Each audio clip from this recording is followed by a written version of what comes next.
CPIs, nos últimos tempos, Fabiola, costumam ter esse efeito, né? O efeito de vitrine. Forçam portas que, na prática, já estão arrombadas pelas investigações feitas pela Polícia Federal, nesse caso específico, sob a supervisão do Supremo Tribunal Federal.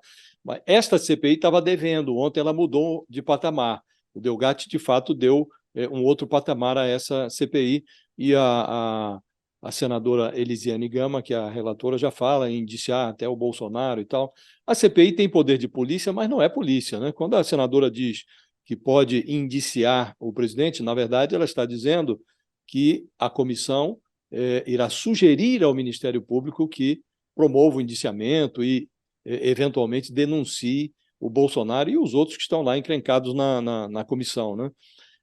Na CPI da Covid, foram feitos vários indiciamentos ou vários pedidos de indiciamento contra o Bolsonaro, e a Procuradoria, submetida ao Augusto Aras, que é um procurador que não tem vocação para procurar coisa nenhuma, não deu seguimento a esses pedidos de indiciamento. É preciso lembrar.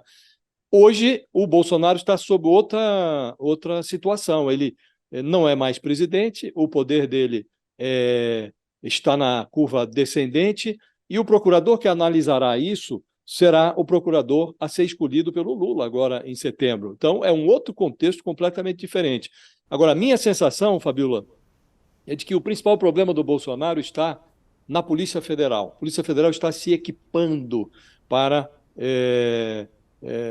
inquirir o Bolsonaro. O Bolsonaro será convocado oportunamente para prestar novo depoimento à Polícia Federal, e a Polícia Federal está cercando o Bolsonaro.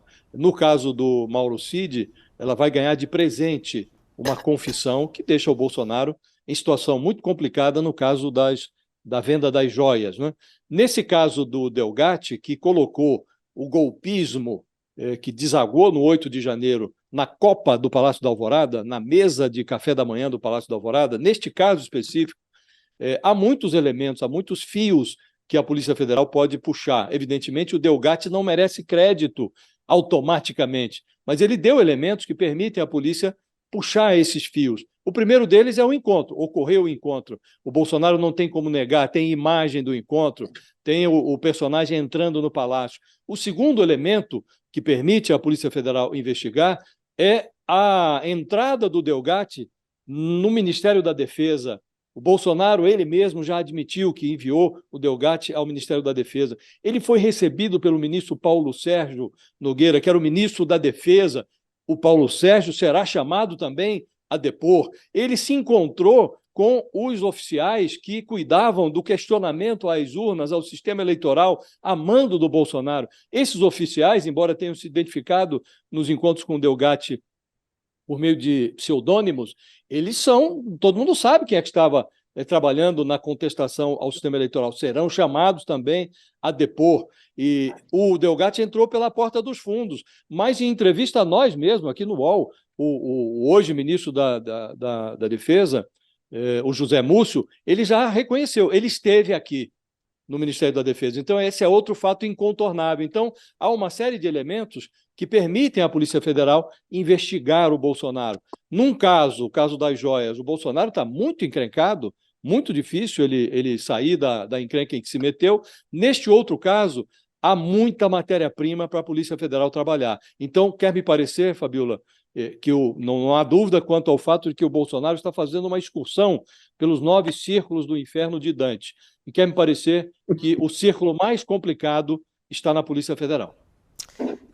E sobre esse 8 de janeiro... Fabiola, pode falar, se você me Cadu. permite uma observação, tem toda a razão, o Josias, e nós não podemos descartar a hipótese nessa investigação de você ter outras situações que corroboram a versão do hacker. Por exemplo, imagine uma mensagem dirigida a ao advogado dele, ao Fred Wassef, dizendo: olha, aquela questão do Alexandre de Moraes, o moço vai tratar, ou seja, com coincidências com dados. Ou seja, essa situação de profusão de mensagens trocadas entre os atores políticos pode levar a corroborar fortemente também essa questão do hacker. Ou seja, há muitas evidências que têm que ser aprofundadas e, a priori, nós não podemos afirmar nem cravar isso por dever de lealdade com o Estado de Direito. Mas a versão apresentada pelo hacker não é inverossímil e pode ser, sim, confirmada, embora não tendo a captação do conteúdo do diálogo entre ele e Jair Bolsonaro, pode ficar evidenciado pelas circunstâncias que a versão apresentada por ele na CPI ontem é verdadeira. E aí, então já o caminho para recomendar o indiciamento de Bolsonaro, José Eduardo? Olha, em princípio, sim. Eu acho que existe todo um conjunto de situações nesta CPI que mostram isso. Agora, o indiciamento em si, ele tem uma CPI mais um efeito político do que jurídico, não é? Apenas a definição de que a pessoa ela passa a ser definida não como uma eventual testemunha a ser convocada, como um investigado. E, claro, aponta-se também por uma necessidade de que talvez Bolsonaro vá depor a CPI, que é um momento que será, obviamente, bastante polêmico nesta comissão parlamentar de inquérito, porque, em geral, e se entende, isso é pacífico, o presidente da República não são passíveis de serem ouvidos em CPI, mas Jair Bolsonaro, diante dos fatos que são colocados, já não era mais presidente da República no dia 8 de janeiro. Então, ele pode perfeitamente, a meu ver, ser convocado. Isso trará, obviamente, uma confusão política muito grande nesse depoimento e uma situação muito difícil ao Jair Bolsonaro, até porque ele passa a ter uma vantagem, ou seja, ele não vai depor como testemunha, e não depondo como testemunha, ele pode até faltar com a verdade, uma vez que ninguém é obrigado a produzir prova contra si próprio. Não é? Então, portanto, ele irá depor como testemunha, pode até ir ao Supremo Tribunal Federal, como tradicionalmente se faz, pedir um habeas corpus, que certamente obterá no caso de uma eventual convocação. Mas isso é uma especulação, não sei como é que os membros da CPI vão agir diante disso, mas realmente o cerco fático se aperta contra Jair Bolsonaro e talvez até essa seja uma questão a ser colocada em curto espaço de tempo para tornar a CPI ainda mais aquecida. O ministro, ontem até teve uma declaração que eu achei forte ali do senador Fabiano Contarato. Ele disse que o hacker ele foi o responsável por colocar Lula mais uma vez na presidência, ao colocar Lula em liberdade, através do que ele conseguiu, e que ele vai ser responsável por colocar Bolsonaro na prisão. Aliás, muitos parlamentares do PT e também da esquerda ontem falavam já é hora de decretar a prisão de Bolsonaro. Aí até a gente junta aqui com a pesquisa que acaba de sair da Genial Quest, perguntando à população, você acha que Bolsonaro deveria ser preso por causa disso? E aí a gente vê aqui que a maioria já dizendo não, mas muito próximo dos que dizem sim. Não, 43%, sim, 41%. Como é que o senhor vê essa possibilidade de prisão de Bolsonaro? Acha que está cada vez mais próximo? Isso deve realmente acontecer? Olha, eu acho que nós temos que ser muito comedidos quando se fala de prisão cautelar. Isso vale para qualquer réu, inclusive para Jair Bolsonaro como investigado. Eu tenho muito cuidado com isso, porque a liberdade é um bem supremo, e eu não desejo, mesmo para aquelas pessoas que eu não gosto ou que não pensam como eu, situações lesivas à direita. Infelizmente, nós temos visto a prisão preventiva ao longo do tempo da história brasileira, e particularmente na Lava Jato, ser tomada com uma dimensão midiática, com uma dimensão política, com uma dimensão seletiva, e nós não podemos ceder a essa tentação. Claro, quer dizer, por mais que eu ideologicamente não tenha nenhuma compatibilidade com Jair Bolsonaro, por mais que eu despreze os fatos em que ele está envolvido, eu não posso perder do horizonte que nós vivemos num Estado democrático de direito. E o Estado democrático de direito exige pressupostos muito claros para uma prisão preventiva.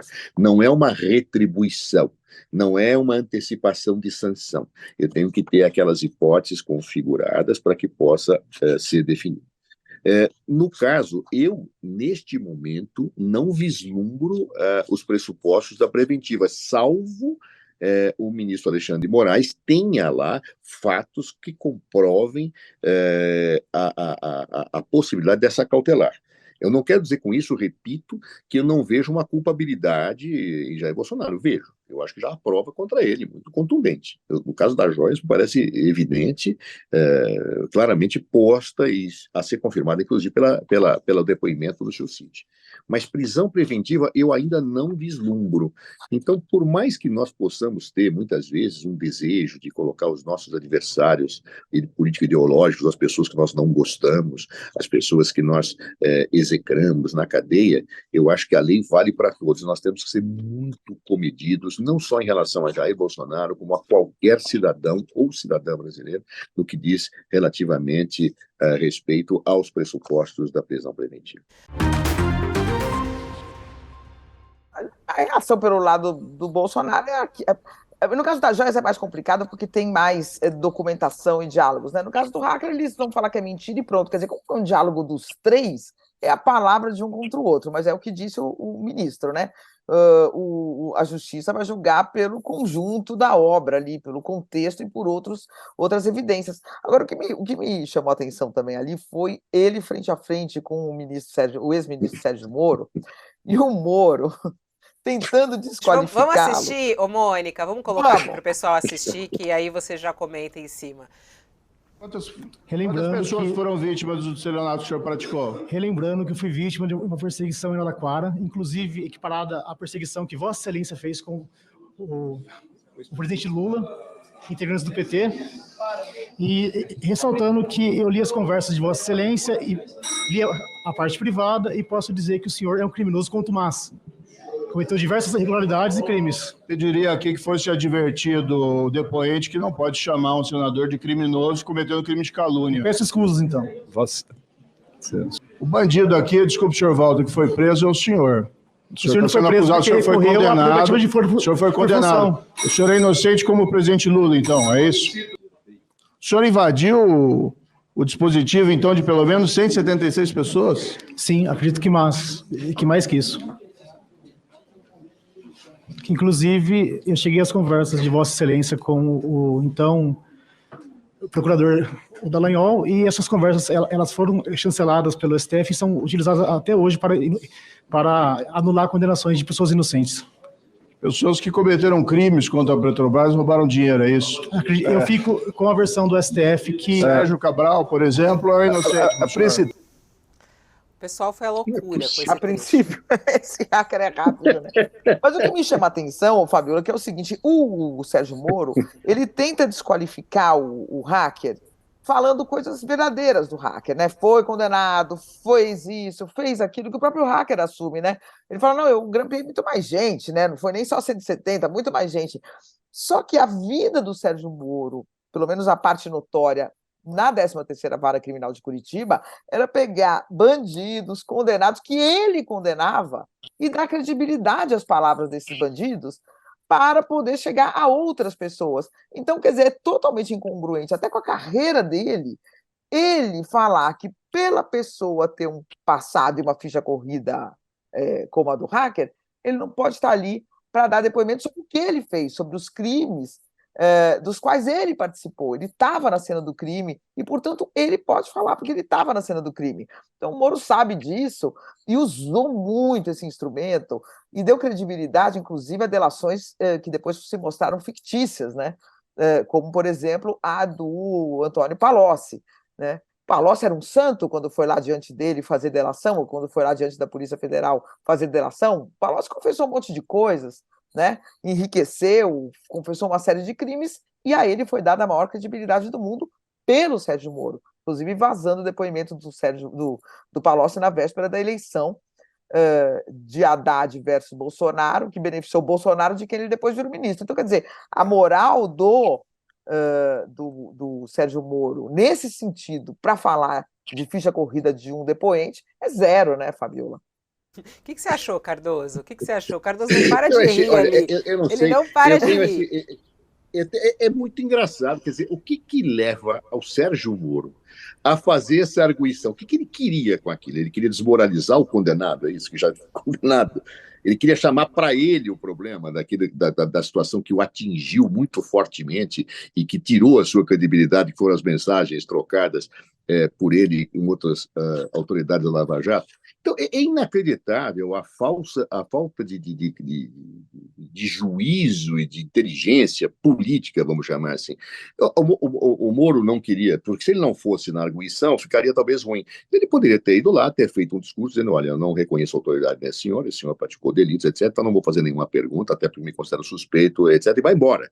Não, ele fica perguntando coisas que todo mundo sabe, tá certo? Para ouvir as respostas que ouviu, não é? E que foi muito ruim para ele. Aí o indivíduo o chama de criminoso, ele admoesta a pessoa que o está caluniando e depois chama o cara de bandido em seguida. Quer dizer, comete o delito ele próprio de injúria em seguida. Um negócio horroroso, quer dizer, de uma inabilidade, doutor Sérgio Moro, que realmente causa riso em quem minimamente avalia a atuação parlamentar como algo que deve ser muito bem pensado, planejado e medido. Um desastre a intervenção de Sérgio Moro e daí a sua comicidade. Teve também o momento do filho de Bolsonaro, né? O senador Flávio Bolsonaro, quando foi fazer as perguntas, também quis desqualificar o hacker. E ali, naquele momento, o hacker resolveu usar o seu habeas corpus e não responder a nenhuma pergunta. E isso também está sendo falado, tá vendo? Agora aqui comigo você não quer falar. Como é que você interpreta, Josias, essa reação, inclusive do hacker depois, de resolver ficar em silêncio diante de tudo que ele já tinha falado e o alvoroço que isso aconteceu no país, né, com as falas dele, com esse enfrentamento de Sérgio Moro, que repercutiu muito, ele resolveu optar em ficar em silêncio. Como é que você viu essa reação aí também dos bolsonaristas ao que o hacker disse? O hacker deu um baile nos bolsonaristas, né, Fabíola? Muito bem orientado ali pelo seu advogado, né?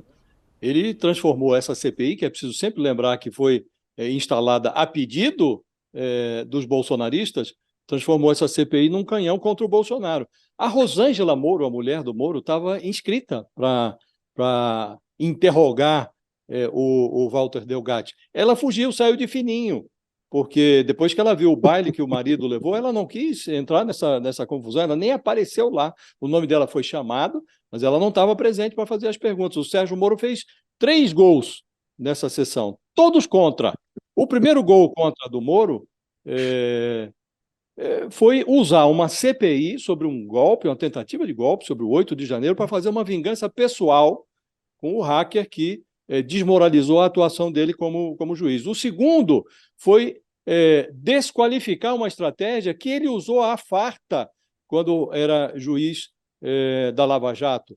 A estratégia de cavalgar prontuários sujos para obter segredos dos seus alvos no inquérito policial. E o terceiro gol contra foi a associação que o Moro estabeleceu entre a sua biografia e o Bolsonaro, um desqualificado, que agora é um ladrão de joias. Então, o Moro, realmente, ele só fez gols contras ali. Agora, foi muito impressionante a estratégia do bolsonarismo. O Flávio Bolsonaro, o Eduardo Bolsonaro, todos os bolsonaristas que lá estavam, se esmeraram em desqualificar o Walter Delgatti. E o problema é que ele foi chamado pelo Bolsonaro justamente por causa da sua desqualificação. O Bolsonaro se serviu dos serviços, da tecnologia, dos conhecimentos do Delgatti justamente por isso. Ele foi chamado lá de criminoso.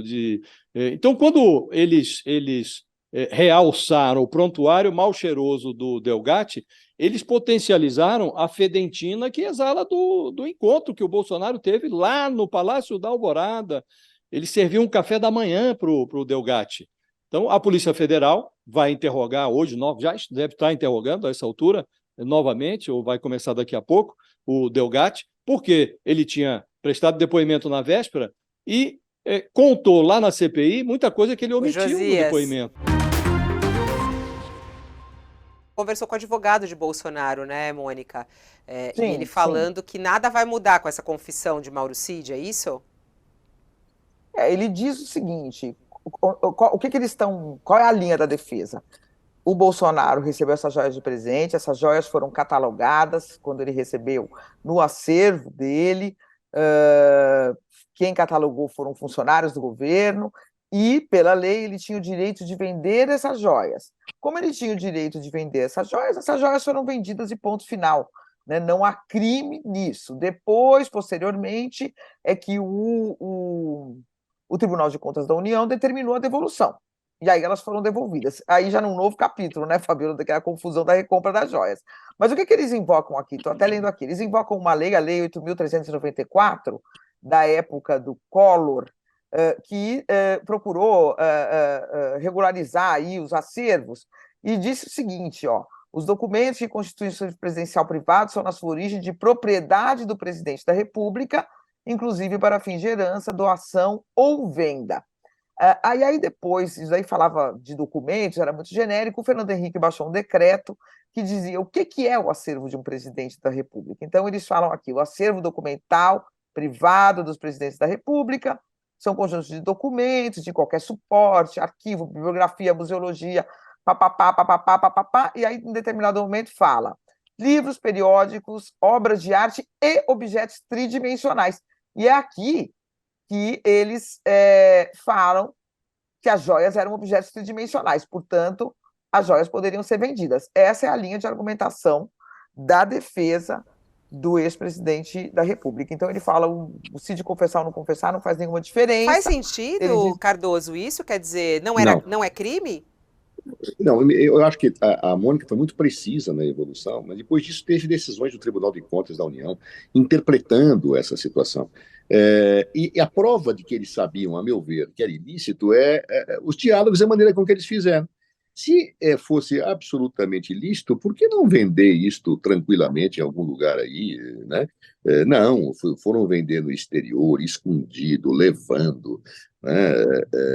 Em dinheiro. Até achei curioso, né? Você vende, dá recibo, mas pega em dinheiro. Aí o dinheiro vem para o Brasil. Aí vai, não, vai na minha casa, o presidente dorme na casa do pai do Cid para pegar o dinheiro. Ou seja, havia uma consciência clara da ilicitude. Eles sabiam que era ilícito, não há como fugir disto, especialmente após a orientação do Tribunal de Contas da União. Ou seja, aquilo que se entende por objetos pessoais são situações de menor monta, consumíveis, lá uma garrafa de vinho, um pequeno objeto, não uma joia da natureza daquela que foram doadas, que, aliás, é um dos pontos que nós não podemos deixar passar desapercebido. Que presentes são esses que o presidente da República recebeu? Do que eu me lembro, isso foge completamente do padrão dos mimos presidenciais. E o senhor lembrou bem aí, não é? Depois a legislação sobre Fernando Henrique, a regulamentação que veio na sequência e tal, o TCU mandou o Lula devolver um monte de presentes, a Dilma teve que devolver um monte de presentes, que não dá para alegar que desconhece Não dá. Essa decisão do TCU é um marco, não dá para dizer, já tinha tido um incidente, inclusive público, o que é, o que não é, já foi feita essa discussão, o TCU mandou devolver, foi devolvido, então, não tem como, não é? Agora, e a base disso? Por que esses presentes foram doados nessa dimensão? Isso tem que ser investigado. Aliás, Josias, o Código Penal que há pouco você mencionou, ele vai ter que ser visitado em vários dos seus artigos para verificar quais são as tipificações que são colocadas nesse caso, porque é muita coisa, né, que ainda tem que ser investigada. Será que há delito de corrupção por baixo desses presentes? Quem tentou corromper quem? Por quê? Né? Organização criminosa, lavagem de dinheiro, peculato, contrabando, obstrução de justiça. Esse dinheiro era para custear os atos lá da festa da Selma, do dia 8, era só para patrimonialização dos envolvidos. Tudo isso tem que ser apurado e dá um leque de tipificações criminais aí bastante tormentosas. E o que mais me chama a atenção, Josias, uma observação. O pior mundo para um ator político é não ter discurso, né? Porque quando você tem o discurso, você mantém as pessoas crédulas ou que te defendem alimentadas, né? O discurso político ele é fundamental para a legitimação de uma atuação de um agente político. Bolsonaro hoje não tem discurso, ele não tem o que falar. Os seus defensores não têm o que dizer. O que ele vai dizer? Que o Cid que era o ladrão de joias? Ele vai dizer isto, correndo o risco de tomar aí totalmente uma profunda situação de explicação de tudo que o envolve, o que já apareceu, o que não apareceu? Se ele não disser isto, ele vai dizer o quê? Ou seja, não há discurso possível para o Bolsonaro. Por isso que ele silencia. E isto é o pior dos mundos para um ator político. Qual